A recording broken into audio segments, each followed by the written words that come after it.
So we are looking at what can you do to set up for success if we end up having to be at home again.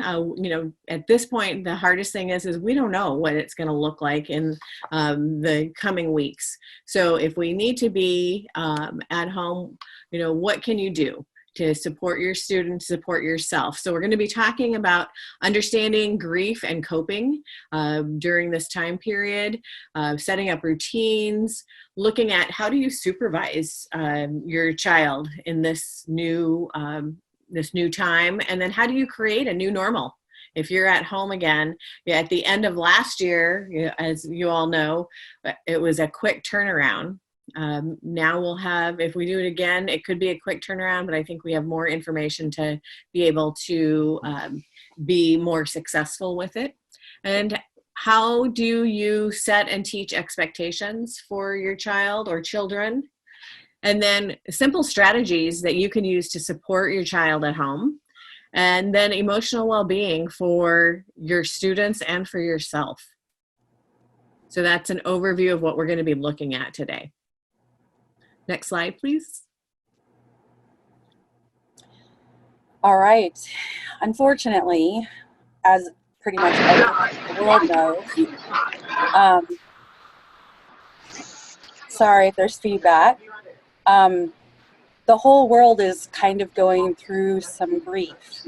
And we wanted to talk about this so that you could understand kind of maybe where you're coming from in dealing with your children as they learn, and be able to recognize the different stages or states, as we call it, in the grief cycle. Dr. Ken Moses, he actually is a loss and grief psychologist, and he talks about the true nature of grieving being in cycles instead of being a linear process. And so he looks at it as states of grief, that you can be in a state of denial and then move all the way to anger, and then you could come back to guilt. And so it's not one step after another, but it goes in cycles depending on what you're dealing with at that particular point of time. Now, when you're grieving something, it's a loss of an inherent dream or an expectation for life and children, like school, friends, a regular schedule, and all of that now is disrupted, and we have worldwide grief of those norms. So the states of grief that Dr. Moses has put forward is denial, which buys us time to find our inner strength to cope with the curveballs that we've been dealing with. Anxiety, which is distress or unease as a reaction to the events. Fear, the feeling we have to face when confronting any kind of change, much less the pandemic. Guilt, what could we have done different? Dealing with the why of the change. And that's especially hard because what we're going through right now is in a constant state of flux, and it's unknown, and that can be really difficult to deal with.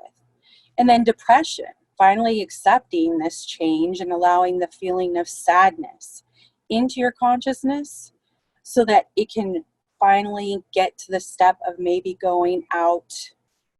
You'll feel anger out of control that can be very scary and upsetting, and your kids are going to be going through all of these as well, especially if we have trigger pulls on going from yellow risk to red risk in the school system when we go from going to school to not going to school.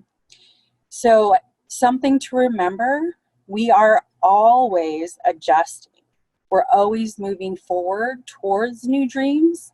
And while the pandemic is a big change with many unknowns, one of the things we need to remember, and I think it's been really, really emphasized during the last lockdown, is that we are not alone.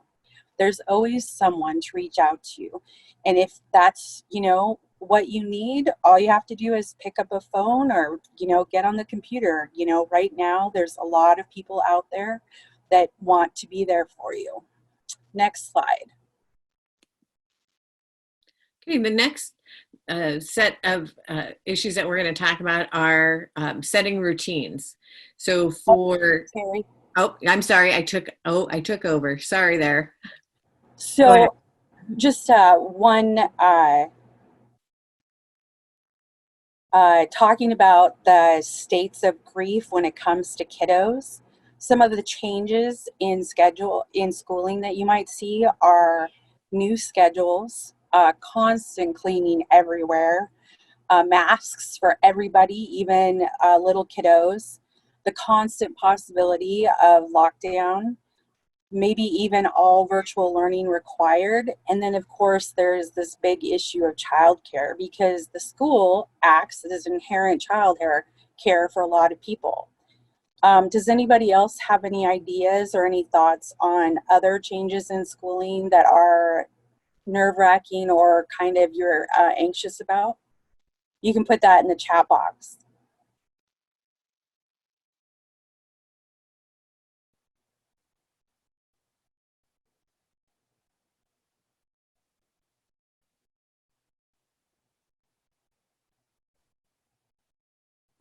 Okay, let's go on to the next slide.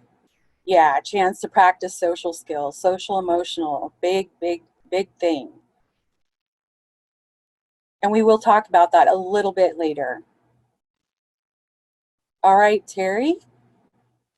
Okay, so next slide. So we wanted to put this in here to remind everyone to take a breath. Sometimes when you're under stress and things are going nuts and kids are screaming and you're trying to make decisions, it's really hard to take that breath and stay right where you're at in the present. And we need to acknowledge that challenge so that we can help students and our kiddos also go through that. So next slide.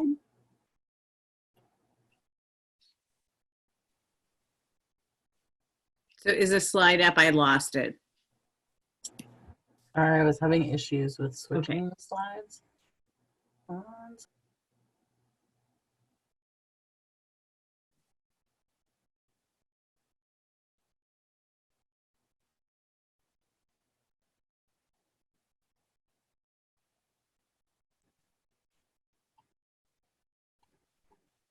There you go.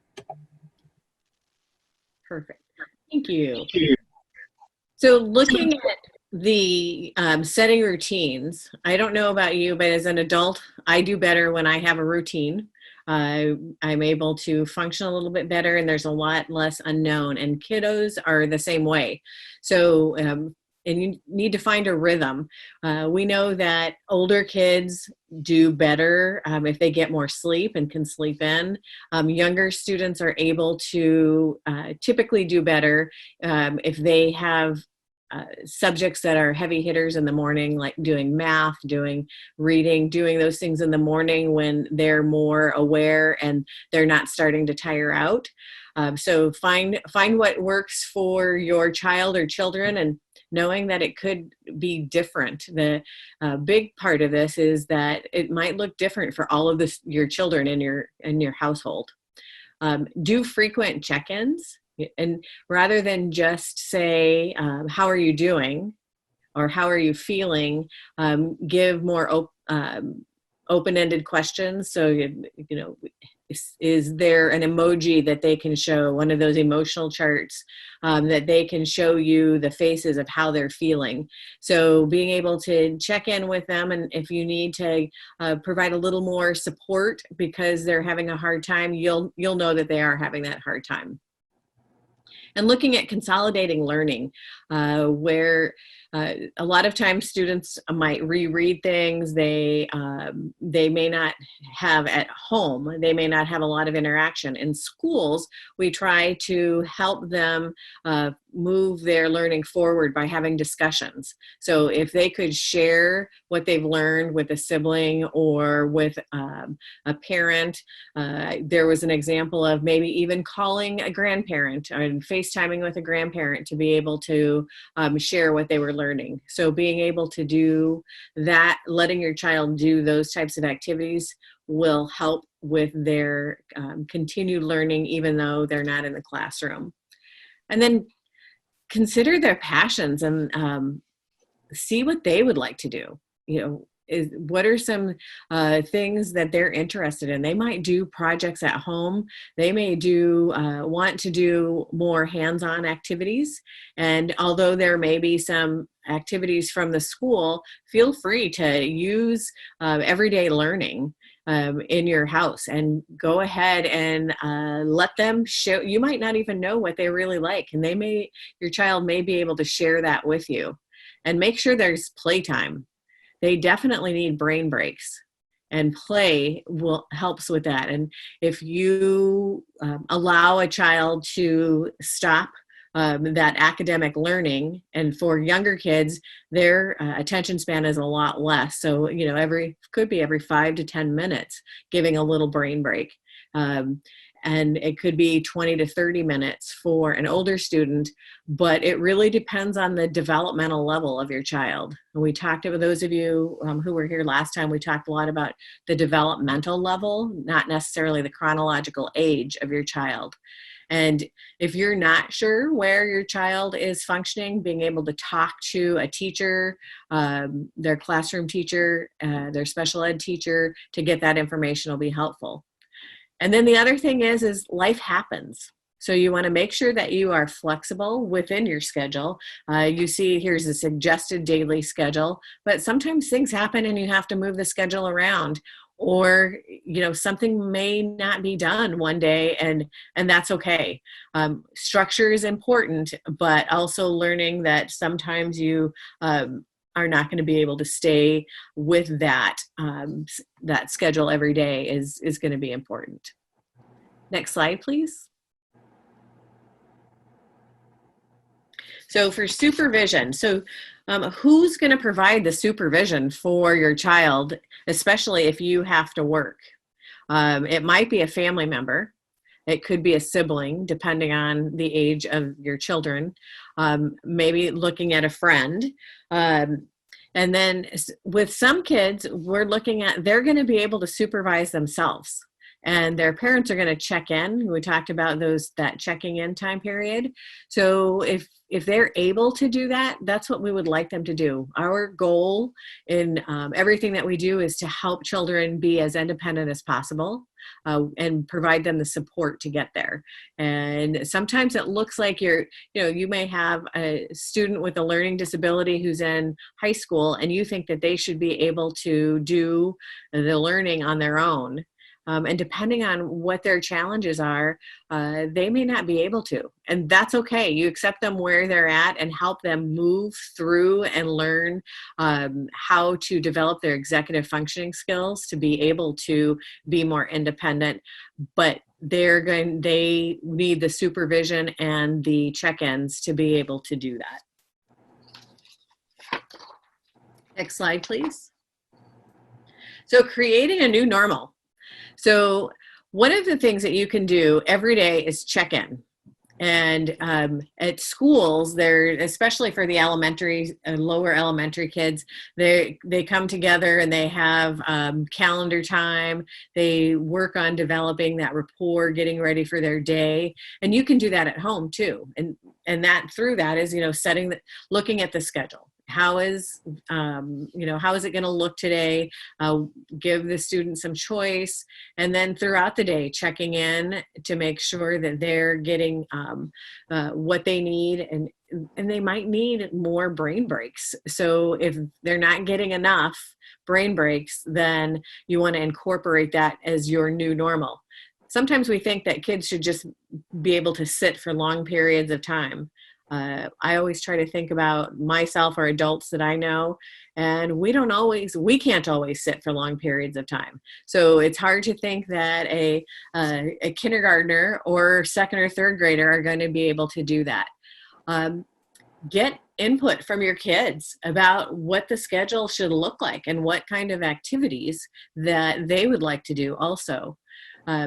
You want to make sure that you give choice when you give these choices for them in terms of what they might want to do. Give them two choices that you're okay with, Because if you give them a choice of doing an activity that you're not okay with, it's going to be really challenging to be able to follow through with that and have it be a peaceful time.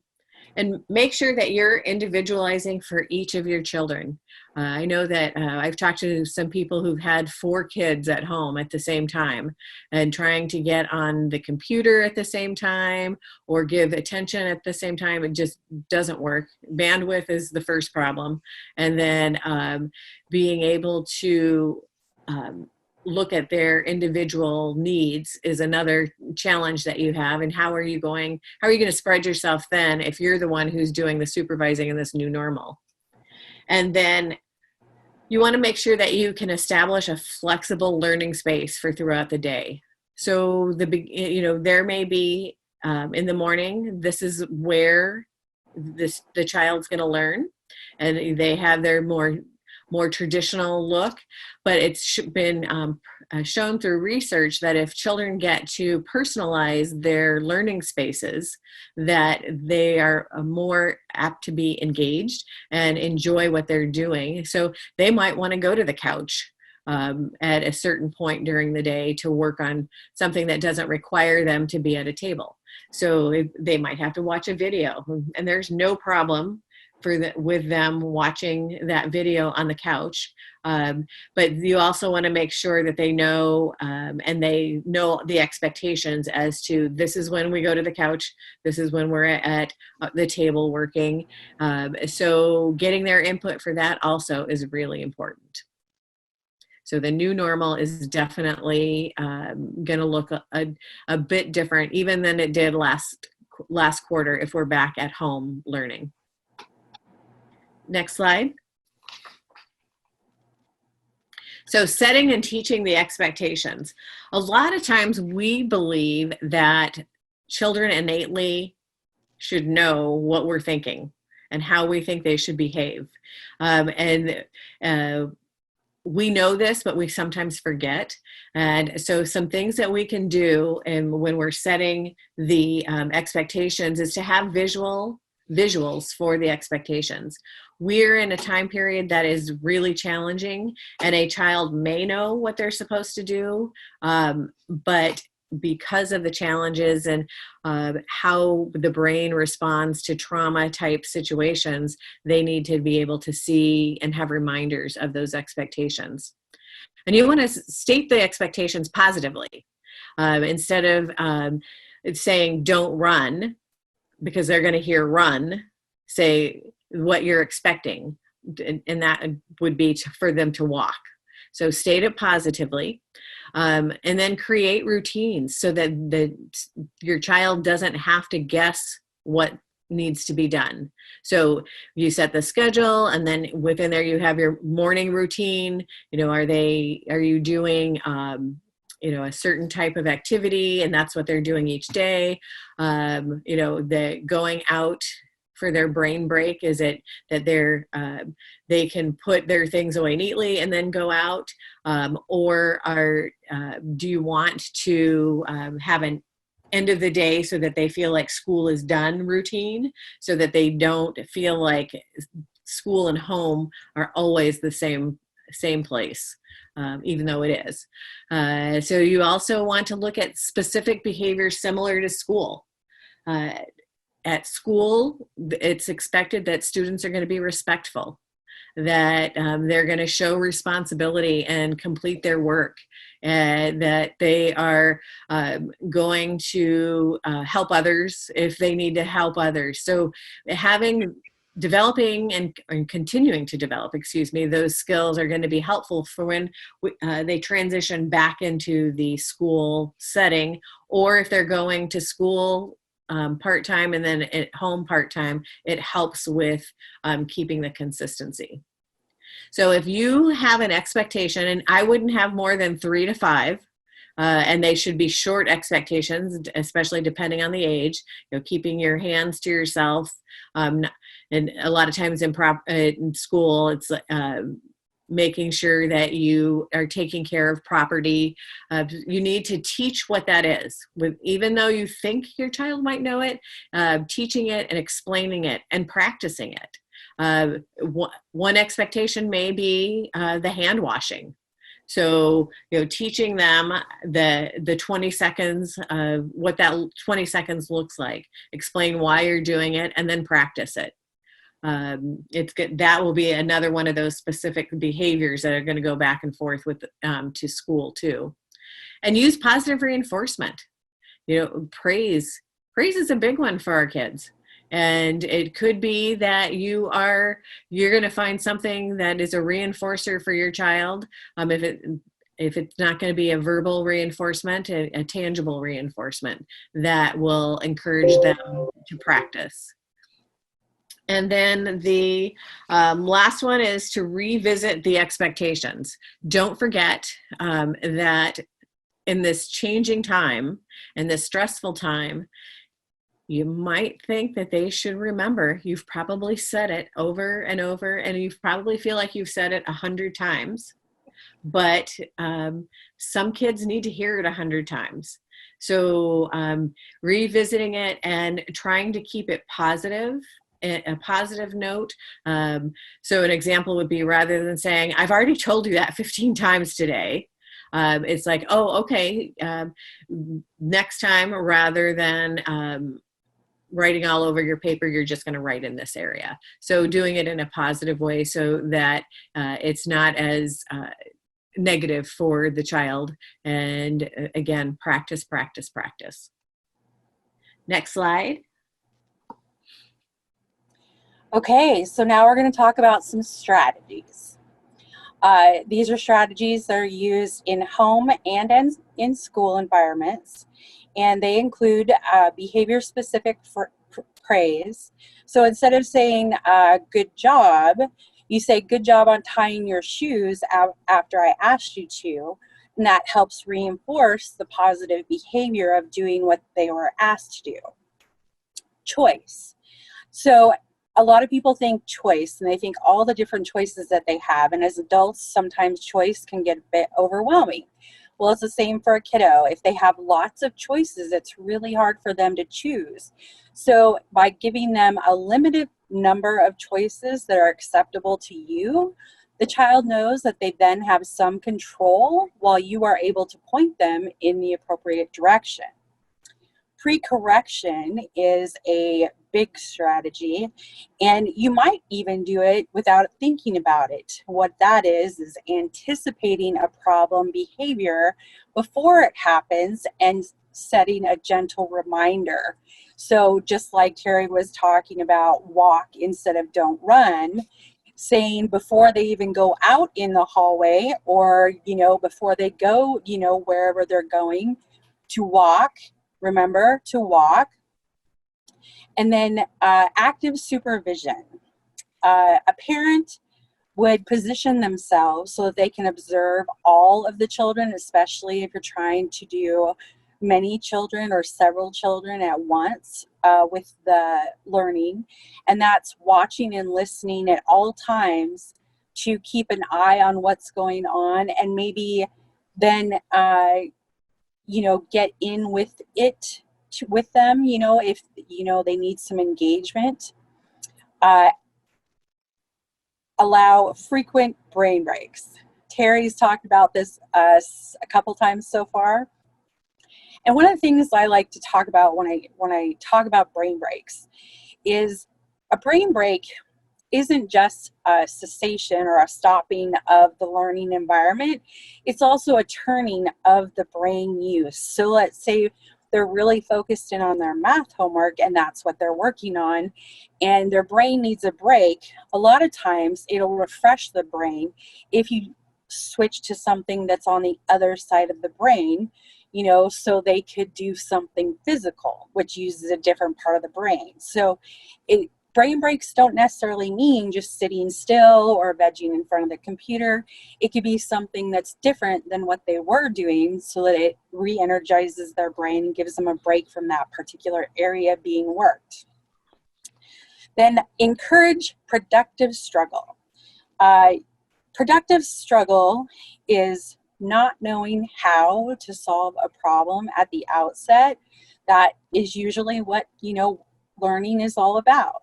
The key is to working through the problem and encouraging the kiddos to think outside the box and encouraging them not to get discouraged if their initial strategies don't work. Visual schedules, very important, especially for kids who have some disabilities. It's really hard for them to keep in mind the different steps of things. So if they don't have to keep that in mind, it frees up part of their brain to actually work on the work. So if you have a poster, or if you have a list of things they need to get done, something that gives them a schedule, it can help quite a bit. And then the reviewing of the goals and objectives, and that can be done every day, every week, every quarter, whatever needs to be happening for that particular child. Next slide.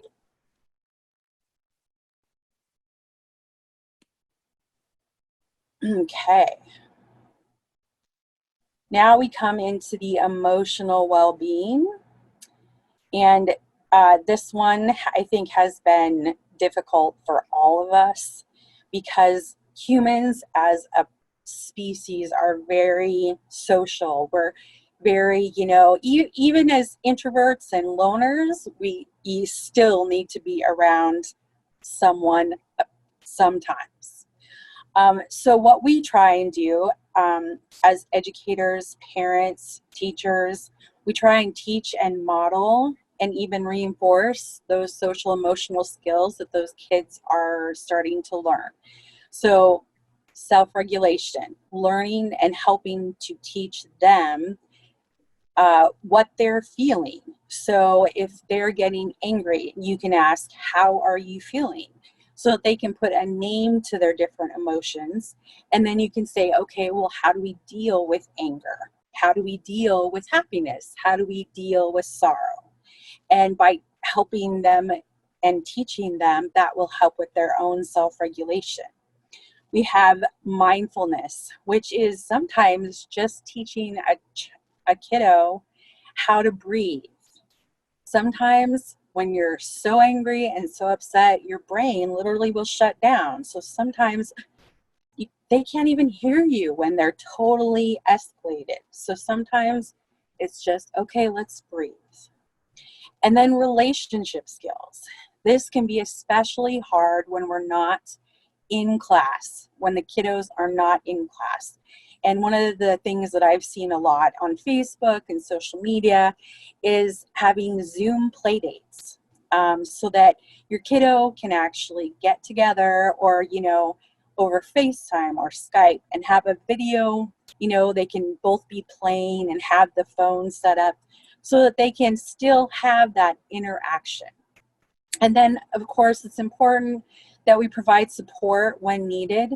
So embedding instruction in everyday happenings, a lot of cooking has been happening, a lot of baking has been happening in lockdown, and that's a really great everyday happening and a teachable moment, because you can, what's 1/2 plus 1/2? There's math right there. And so you're doing your baking while doing math. So I have a really awesome story about my son that personifies a teachable moment. He was about 10 years old, and I was in bed. It was morning time, and he came in and he said, "Mom, where'd you put the cereal?" Because we had gone shopping the night before, and I'd put everything away, and he'd helped, do everything. And I was like, "It's in the cupboard." And he's like, "No, it's not." And I was like, "Chandler, go look again. We all do this." So he goes and looks again, and I hear him mumbling to himself, "It's not there. I don't know what she's talking about." Typical 10-year-old preteen behavior. So he comes back, he's like, "Mom, it's not there." And I was like, "Chandler, it is in this cupboard right here." And I told him exactly where it was and what it was. I was like, "What I want you to do is I want you to go in the kitchen, and I want you to open the cupboard, and I want you to turn your head sideways." And he's like, "Okay." And he's like, my mother's nuts. So he goes in, and apparently he did it, because the next thing I heard is, "Dang it, she's always doing that." And what it was it was a change in perspective. That's all it took. By turning his head sideways and looking in the cupboard, he was able to see something that he didn't see before. And so it made him look differently. And sometimes that's all you need for a teachable moment, is trying to help them change their perspective so it'll change their behavior. Then connecting social behaviors to academic skills. A lot of times when you're working with kiddos in school or at home, academic skills can become the focus. And so we can't forget that we need to connect those social behaviors to the academic skills. So if you're going to have a Zoom play date with one other kid or two other kids that you know are in the same class and they all work well together in class, maybe you could have a video chat and they could do their math homework together. And then they're working collaboratively, to get the academic skill while also getting the social, emotional well-being and behaviors. Next slide. So what should you be doing if you're struggling with distance learning? So the first thing, very, very important, is contact the teacher.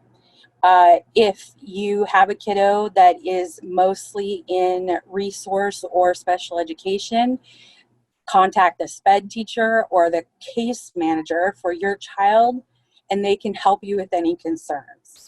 The next thing is always to ask clarifying questions. Like, okay, my child comes and says, this is the homework. Can you tell me more about this homework? Can you tell me how you expect this homework to be done? The process, so that I can work with my child on that process. And that is really, really helpful, especially with the new kind of math that they're doing in school, is to ask those clarifying questions. And one of the things too, Anna, that I was thinking about for talking with teachers is really, it's okay to ask those clarifying questions.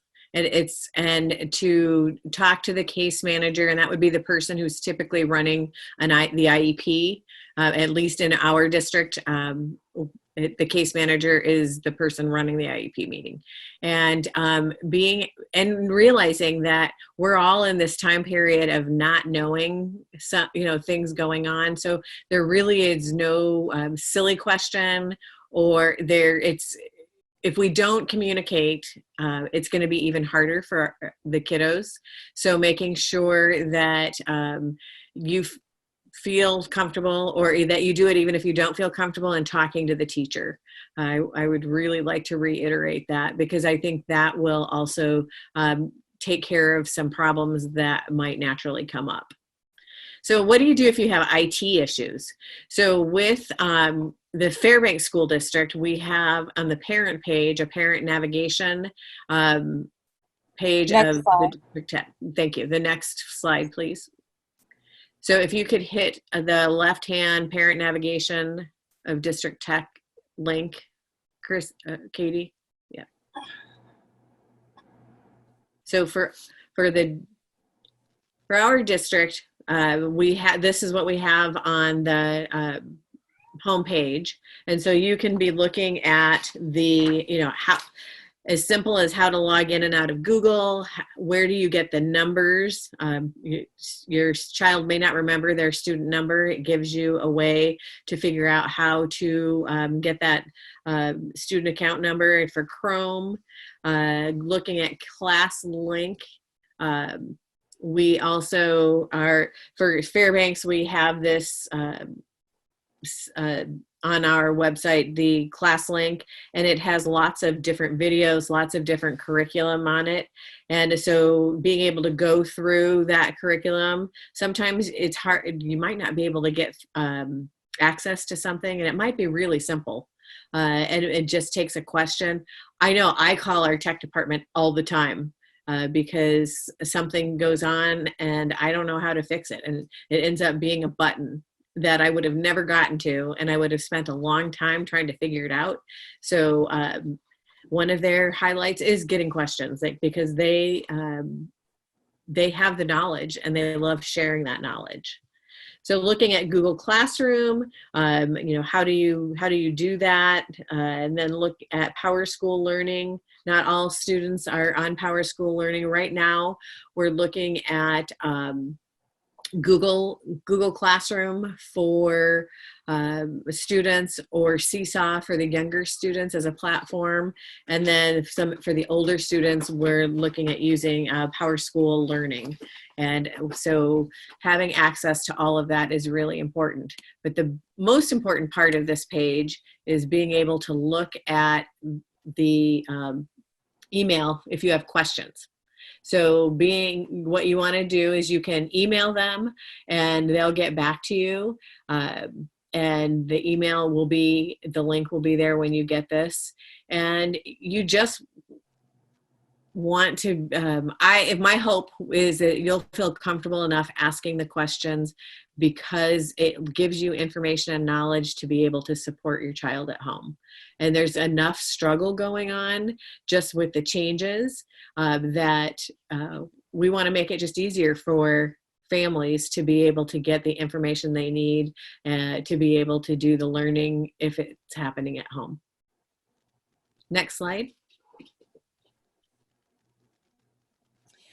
So one of the things we wanted to give you, and this will be going out in the email afterwards, is some supplemental resources for a couple of different areas. So we have some social emotional links.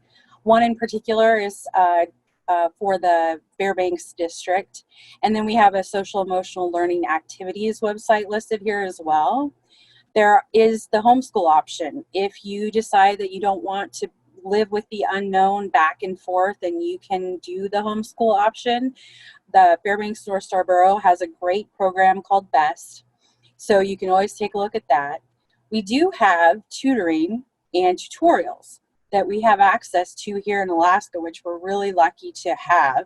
I've actually used this with my son.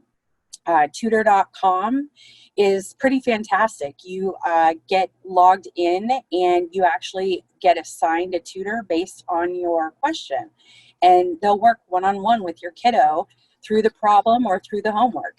Khan Academy has tutorials, video tutorials for, oh my gosh, so many problems. The new kind of math, the old kind of math, all different levels from pre-K all the way through some college classes. Very, very handy that I've used before. The educational, we have a fantastic library both in Fairbanks and in statewide, where you can get ebooks, audiobooks, picture books, comic books, all through a computer or tablet. So if they need to do reading time, they have access. For the parents going through all of this craziness, we do have several resources. Childmind.org is a fantastic national website that gives parent support tips and strategies. You can actually go and register for counseling through them for the kiddos. And then Stone Soup Group, which is the State Parent Training and Information Center, also has resources for families link. We have everything from providers in the state to classes, so we have a whole list of different things there you can find. And then we have IRIS centers. And I wanted to add too to that, for the couple people here in Anchorage, that does include the link to ASD's information, similar to what Terry mentioned. Yes. And then just some miscellaneous, distance learning for students with significant support. There's a link there. It's a lot of helpful information for different disabilities even. So that we do have that as well. And this will be sent out. And I wanted to add that they could, if anybody has questions about possible other supplemental links, feel free to email us, and we will share what information we have. We do also have a parent page on in the special ed website for the school district that has more links for parents to be able to look at other resources that are available. But we would be happy to chat with you to see if there's anything specific you're looking for that we can help you find. Hello, I'm Dr. Barry, and here I share educational videos on a variety of different topics. Today is April 4th, 2020, and due to COVID-19, a lot of schools have closed for the rest of the year. At the same time, April is Autism Awareness Month and also Child Abuse Prevention Month. So I thought now would be a perfect time to do a video since many families are home for an extended period of time. And so my shirt says Be Original, and it was made by our Autism ABA team at Compass Counseling. So my first tip is give yourself grace. Give yourself grace, give your kids grace.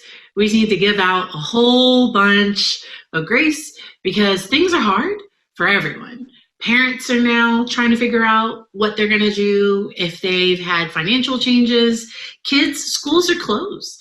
And they're trying to adjust to not seeing their friends, to not being in class, to now having to figure out things online. Everyone is trying to adjust together. And so some things may be hard, and you might just want to give a little grace. Children with special needs are used to having a teacher that's trained for their specific needs. And you as a parent may not have that same training that their teachers have. And so I really do encourage you to ask for help, ask for support if you need it. If you're having specific challenges, specific issues, partner with a parent coach, partner with a counselor that can help you get through this time. Also understanding that many school districts aren't even grading the work that they're giving, and everyone knows that we are just trying to get through this. Okay. And so many aren't even going to grade the work that they're giving parents to do with the kids. And so you still want to try to get your child to do some work, to stay part of a routine. You still want to try to get things done, but you don't want to stress yourself out. You don't want to overly stress your kids out who are already adjusting to so much change. I saw a great picture on social media that talked about how we've just had a few changes that now I can't go shopping when I want to, or I can't connect with friends the way I wanted to. And the world, like that's been a big adjustment for everyone. And kids with autism, kids with histories of trauma, abuse, or neglect, they struggle with change. People with anxiety struggle with change. People with emotional or behavioral issues, change is normally something that they don't do very well. And so partnering with someone that can help you through this time is really important if your kid is having significant issues. My next tip is to be flexible, but still try to have somewhat of a schedule. Not an exact, this is what, at this time we're going to do this, but just to kind of have a general schedule. Often kids with autism, kids with trauma, kids with special needs really do better with some type of structure. And so trying to structure your day in such a way where you build in things like play, you build in some fun, you build in if they're doing video game time or if they're earning certain privileges, building those things into the day will help you make it through. A little tip for giving rewards. You might do a reward for morning behavior and do a reward for afternoon or evening behavior.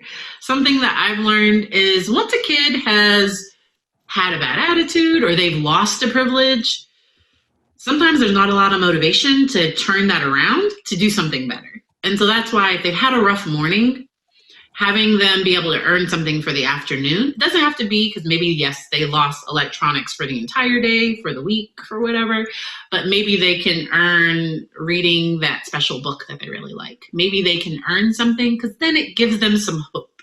When people don't have hope, they just lay down and just kind of give up, and you're really not going to get anything out of them then.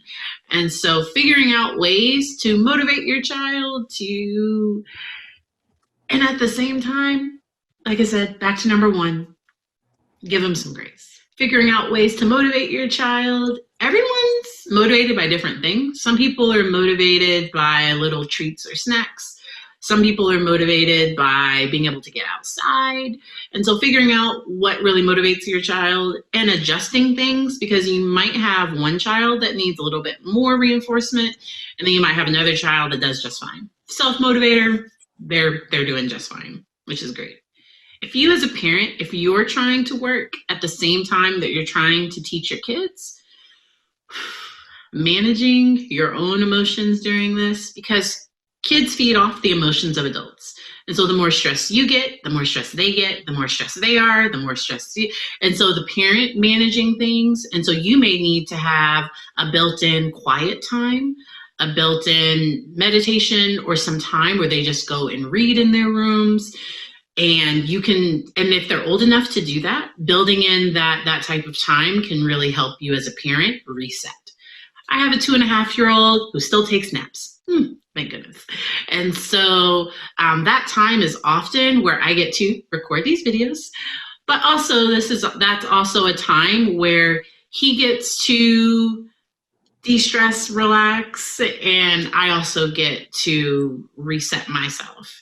Maybe wash my hair or clean something if that's something that I need to do. Going back to number 1 of giving yourself grace, as a parent, you're not going to be able to do everything. And some things just aren't going to get done. Giving your kids some chores, so maybe that can be part of their home economics class or something, like building in some chores into their day. Even my 2.5-year-old is able to push the buttons on the washer or the dryer. It's hit or miss if he'll help, like take the clothes to the room, because they may end up all over the floor, and he's 2. So having appropriate expectations for the age, developmental level, and just the personality of your child. So there's some kids that are chronologically 14, but due to some things in early childhood, they may only emotionally be about 7 or 8. And so I'm not going to expect something of that 14-year-old emotionally that really is out of proportion with where they actually are. And that's not talking down to them. That's just meeting that child where they are. And that helps the parent be less frustrated. Because often what's frustrating is that I'm expecting that 14-year-old to have 14-year-old behavior. But emotionally, they're not quite there. And maybe there's some emotional immaturity. Maybe there's some behavioral immaturity.